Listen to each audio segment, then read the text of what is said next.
300 বছরের বাচ্চা, তবু মা দোয়ার জন্য আসছে বাচ্চা যাতে আল্লাহ সুবহানাহু ওয়া তাআলা হায়াত বাড়িয়ে দেয়। নূহ আলাইহিস সালামের সময়ের ঘটনা।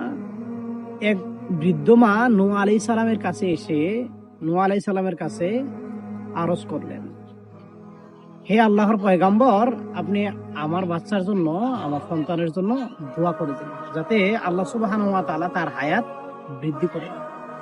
তখন নূহ আলাইহিস সালাম সেই মহিলাকে বললেন, আপনার বাচ্চার বর্তমান কত বছর?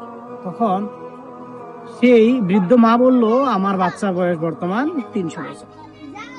তখন নূহ আলাইহিস সালাম সেই বৃদ্ধ মাকে বললেন, এমন একটি জামানা আসবে সে সময় তাদের আয়ুই থাকবে 60 বছর, তারা 60 বছরই মৃত্যুবরণ করবে। তখন সেই বৃদ্ধ মহিলাটি নূহ আলাইহিস সালামকে বললেন, তারা কি বাসাবাড়ি বানাবে? তারা তো জন্মর সাথে সাথে মৃত্যুবরণ করবে, তারা কি বাসাবাড়ি বানাবে?